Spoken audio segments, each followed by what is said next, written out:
Alright, so what is going on, you guys, and welcome back to another video on the channel. And as you guys can tell by the title and the thumbnail of today's video, I'm actually going to be going over my controller settings and what I use in Fortnite and what I personally think are the best controller settings to use to get better at the game, improve your editing, your aim, your building. And as you guys know, with the new season as well, Chapter 2 Season 2, there have actually been some new changes to the settings, some new options, and yeah, I'm going to be going over them as well. And yeah, just basically helping you guys out to get better at the game and give you guys the best settings in my opinion. I haven't made a video like this in a very long time, so I thought, it's been a while, I'm gonna make another one. I've seen like a few comments on my videos as well with you guys asking me to show my settings and make a settings video, so here it is. Firstly as well, before we get into the video, if you guys do want to support me in today's item shop, you can use my creator code CoreyJT123. that would be greatly appreciated. We've got some nice skins today. We've got the new Agent skins, we've got the Raptor skin. It's a pretty good item shop, so yeah, feel free to use my creator code when picking up any of these cosmetics. And if you do, feel free to show me like some proof over on Twitter or Instagram of you actually using my code, and I will follow you back, give you a bit of a shout out. So yeah, feel free to do that. And also as well, drop a like on the video. Let's try and get 30 likes on today's video. That is the goal. And of course, subscribe to the channel if you guys are new around here, have post notifications turned on. But anyway, that's enough talking. Let's get into the settings and go over these and yeah, basically talk about what I use and what I think is the best. So I am only going to be going over the settings that I think actually make a difference and I think are worth mentioning. Otherwise, we'd be here for quite a while talking about every single setting in the game. It's not really worth mentioning them. It's not really worth wasting your time as well going over every single one. So I'm only going to be going over the ones that actually I think make a difference. So first up, we've got the graphic settings. Now, one thing I do want to mention here is motion blur. The other ones are pretty obvious. You don't even need to waste time talking about them. But motion blur is a setting that I do want to mention. So this setting was recently added to all platforms like a month or two ago, and I did actually make a separate video talking about this, going over the advantages and the disadvantages of the setting. So if you guys do want to check out that video where I talk about the setting in a bit more detail, then I'll leave a link in the top right corner in the annotation of this video right now, so you guys can check that out. But yeah, I recommend having this setting off. Basically, to summarize, I'm not going to talk in too much detail about it, as I said, because you can check out the separate video on it. But have that setting off. Trust me, it does make a big difference. Next up then, we got the movement. So auto open doors, have that on. When you mess up your edit, for example, and you accidentally edit a door, you just open it automatically, so it makes it a lot easier. So have that on. Sprint by default, have that on. Everyone should use that. If you don't use that already, get used to it. Trust me, it's worth learning and it's worth getting used to. It's a very good setting to have. And the other setting there that really catches my attention is auto sort consumables to right. This is pretty obvious. It just puts like your minis and your meds to the right hand side of your inventory automatically. So have that setting on, and yeah, it does make a bit of a difference. It's not really a huge setting, it's not game changing, but it does make things a little bit easier when you're looting and like swapping around your loot in your inventory. So yeah, those are the only ones that I want to talk about in that section. But let's get into the next section of the settings. So next up, we've got the actual building options. Now at the top of the screen you can actually see confirm edit on release. Now I think this is worth talking about. This is all about personal preference, whether you like playing on it or not. But I personally have this off. I made a separate video talking about it, so again, I'll leave a link in the top right corner of this video right now if you want to check that out, going over the setting in a bit more detail. So yeah, feel free to check that out if you want to, but I personally have that off.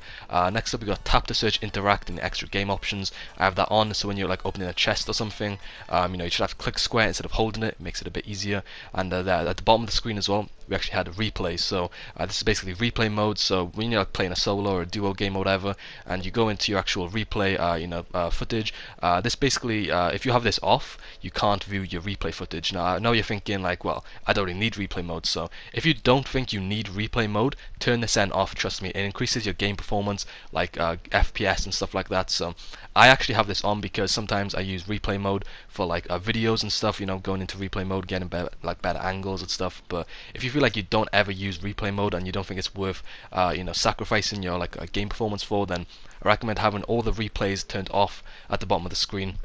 It isn't like a game changing setting, but it does make a small difference in terms of how your game runs, your frames and stuff like that. So yeah, turn those off if you feel like you don't need them. But anyway, let's get into the next section of the settings. So as you guys can see, I've actually got my sensitivity and advanced look sensitivity settings.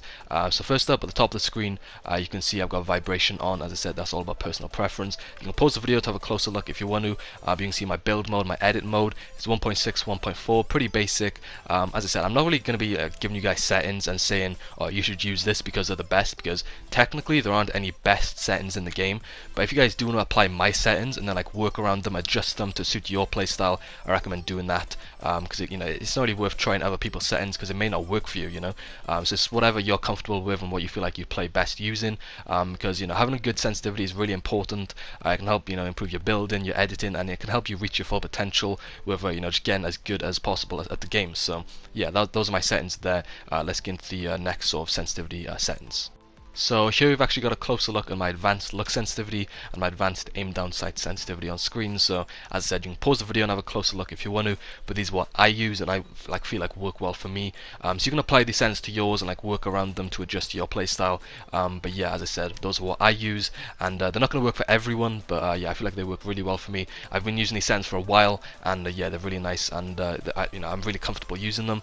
Also as well, this is worth mentioning, I just use the normal advanced settings, so I don't actually play legacy settings. I just use the normal advanced ones, just to let you guys know. But yeah, those are what I use there, and as I've already mentioned, I recommend applying these settings to yours maybe, and then going in creative or something, or just playing a few games and changing what you need to. So say now I went into creative right now, and I applied these settings to mine, and I did some building, and I felt like I just couldn't really control the sensitivity as much. Then I just put the settings down a little bit, and you've just got to work around it, adjust it to suit your playstyle. And yeah, as soon as you feel like it's perfect and it works well for you, then yeah, you're sorted and you've got some nice settings to work with. But anyway, let's get into the next section of the settings. So this is the interesting bit. So we've got the normal advanced sensitivity, we've got the controller dead zone, and we've got the foot controller. So starting off the sensitivity, you can see I have a look dampening time of 0.10. I actually play exponential. Again, I did make a separate video talking about the look input curve setting and whether you should play exponential or linear, so I'll leave a link in the annotation of this video right now, so you can check that video out. And yeah, I basically just talked about what setting you should use, and the advantages and the disadvantages of each one. And yeah, as you can see, I do not play legacy look controls. Dead zone, I have 15% move stick and 14% look stick. This is really good. Most people roughly play between 10 to 15%, so that's a really good one to have, and I recommend applying that to yours. That's a really solid dead zone, and I think Phase Sway uses a very similar dead zone as well, and a lot of other really good controller players, so I recommend using something very similar to that if you're comfortable with it. And at the bottom of the screen as well, you could also see the foot controller, and a lot of people are confused as what this setting was when it was first added to the game a couple of months ago. And again, I did make a separate video talking about this setting when it was first added to the game, going over the advantages of it, the disadvantages, and basically talking about what the setting actually does, and why you should or shouldn't use it. So check out that video if you want to. But basically, to summarize, what the foot controller setting does is it kind of increases your movement and increases your character's agility, you could say. So basically, if you have this setting on and you've been playing with the setting on for a few months, you'll probably be used to it, and you'll be used to how your character moves and stuff. By the way, this isn't a huge setting, it's not game changing. It doesn't make a huge difference, but it makes a small difference to your character's movement and agility. But basically, if you are used to actually using the foot controller and you've had it on for a few months and you've been using it, trust me, try turn it off and then try and play it. It's it just feels so much more different. Your character feels so much less agile. So yeah, basically to summarize, I recommend having the foot controller setting turned on if you do play a controller. It's a really good setting to have.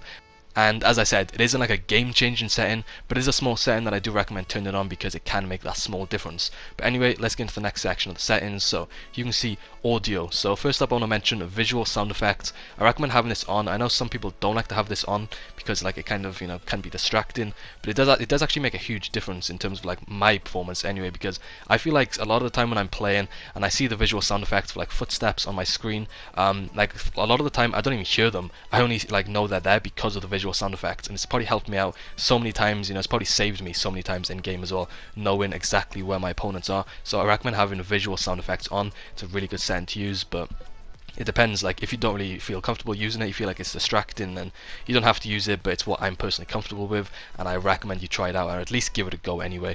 But anyway, let's get into the final part of today's video and go over my controller binds and what I use. I've been using these binds for a very long time, and they're pretty easy to get used to as well. And yeah, they're definitely game changing. They've helped me improve the game a lot. And I feel for the average player, once you do get used to these binds, they can help you improve the game so much, and they're definitely worth getting used to. So starting up, we've got the combat controls. I haven't really changed too much, but what I have changed is my pickaxe. So I've got toggle pickaxe as L3, I've got edit as touchpad, and I've got map as right on the D-pad. For build controls, it's pretty much the same. Obviously, I play Builder Pro just like everyone should. Trust me, you should play Builder Pro if you're on controller.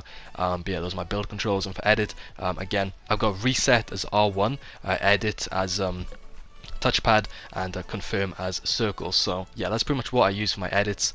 It's very good, and I recommend at least try and touchpad edit. If you play Xbox controller, obviously there's no touchpad, so I feel like the best option if it's not touchpad is probably left stick or L3. That's another really good edit bind if you play controller. And also as well, resets, obviously when you're like editing and you're editing the squares on the wall, to reset them, the best one is definitely R1, especially if you use touchpad, like they're very close to each other and it's very fast as well. I used to use R3, which was the default one, and my editing used to be so slow compared to how it is now, with my reset binds. And yeah, I definitely recommend trying them out.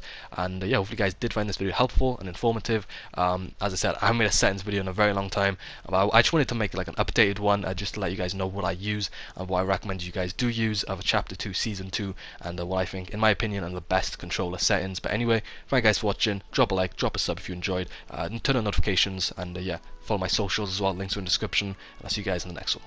Peace.